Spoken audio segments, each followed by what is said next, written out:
Namun seiring durasi berjalan, pelan-pelan film menjadi garing dan hanya repetisi dari apa yang sudah ada di seri-seri sebelumnya.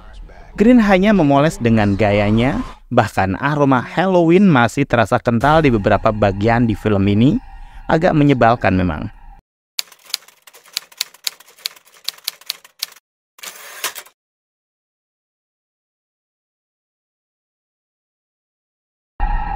Where's the other girl? Salam sinema, sahabat sinemalogi. The Exorcist Believer adalah film horor yang disutradarai David Gordon Green.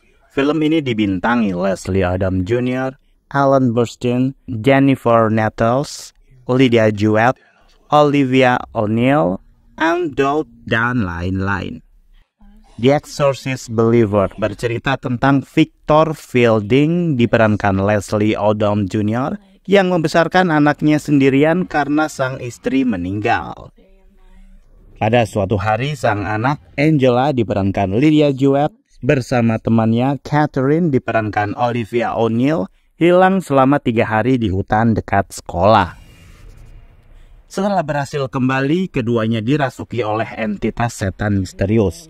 Victor berusaha menyelamatkan anaknya dengan mencari seseorang yang mengetahui akar permasalahan.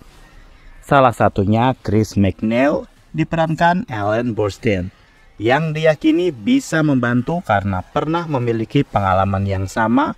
Proses eksorsis pun dilakukan untuk menyelamatkan Angela. Kalian bisa membantu kami dengan klik tombol Super Thanks di bawah video. Kami akan sangat berterima kasih atas berapapun nominal saweran yang kami terima.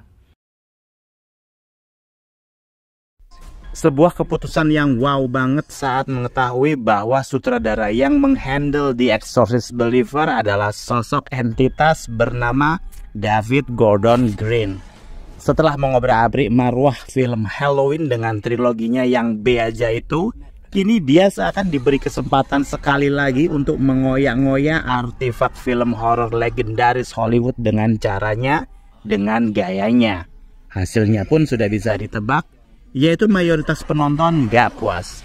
Harusnya orang-orang yang punya ide untuk meremake The Exorcist ini yang mesti diru'yah, jangan-jangan mereka yang kesurupan entitas demi cuan.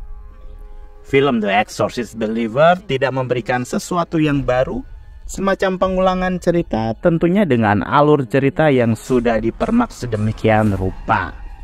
Di awal-awal memang agak berasa nuansa film klasiknya. Kemunculan font yang ikonik mengiringi jalan cerita yang memang menjelaskan bahwa film ini masih ada hubungannya dengan film The Exorcist berpuluh tahun lalu.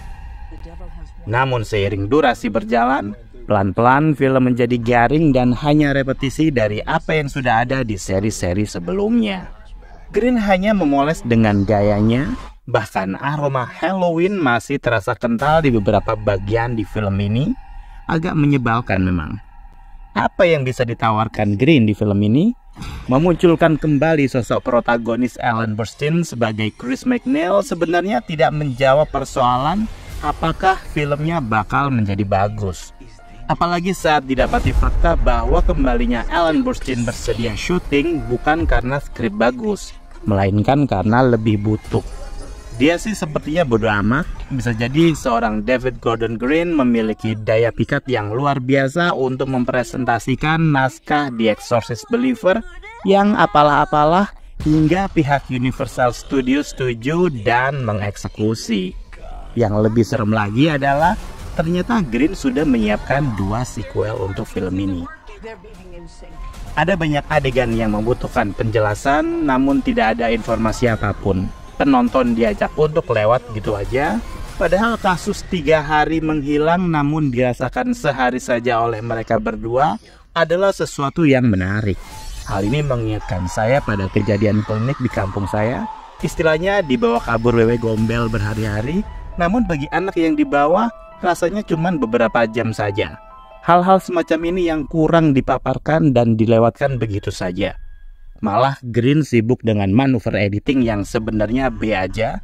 Beberapa jump scare kayak menjadi pelengkap dan semacam kebutuhan validasi bahwa film ini adalah film horor eksorsis kelanjutan dari sebelum-sebelumnya. Terlepas dari naskahnya yang wow banget, dari segi akting pun sepertinya berimbas. Di sepanjang film ini saya hanya terhibur oleh penampilan dua bintang muda, yaitu pemeran Angela dan Catherine. Lydia Jewett dan Olivia O'Neill tampil memukau sebagai ABG yang hendak mencari identitas dirinya. Mereka benar-benar masuk dalam perannya masing-masing. Walau sayang, bayang-bayang Linda Blair waktu muda masih tetap menghantui. Momen kerasukan ganda menurut saya adalah momen yang bisa dijual dari sekian banyak adegan, termasuk konflik akhir yang harus diselesaikan oleh dua keluarga yang terlibat. Hampir semua pemain tampil standar, bahkan seorang Ellen Burstyn yang penuh karisma malah terlihat biasa saja. Melihat performa seorang Leslie Odom Jr. pun hanya nampak seperti orang yang kebingungan mau apa, dan itu sangat disayangkan. Konsep brutal yang disuguhkan Green memang berhasil. Hanya saja ketika dikawinkan dengan kegalauan seorang duda satu anak yang gak bisa move on dari almarhum istrinya, rasa-rasanya kayak mematikan kebrutalan tersebut. Kalau saya sih lebih baik terus disuguhi adegan brutal ketimbang menjadi saksi mata lelaki bucin ya. The Exorcist Believer sedikit membosankan karena terlalu sibuk dengan inovasi ala-ala Green. Ada beberapa adopsi dari Friedkin yang masih dipakai di film ini. Pace pelan dan tidak terburu-buru yang akhirnya berubah menjadi kencang. Masih menggunakan tubular bells-nya Mike Oldfield dan memunculkan kembali pasangan ibu dan anak Chris dan Regan McNeil. Agak ganjil memang bila seorang Chris McNeil dikenalkan di buku yang ditulisnya sebagai seorang ahli pengusir setan, ketimbang penulis buku yang mengalami peristiwa pengusiran setan. Pada akhirnya The Exorcist Believer menjadi sebuah tontonan kacang kulit yang tidak terlalu menarik.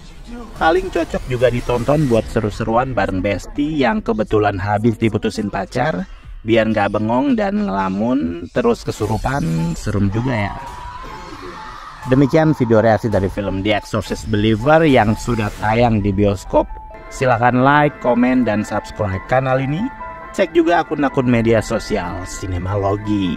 Dan jangan lupa bersinema dahulu, berbahagia kemudian.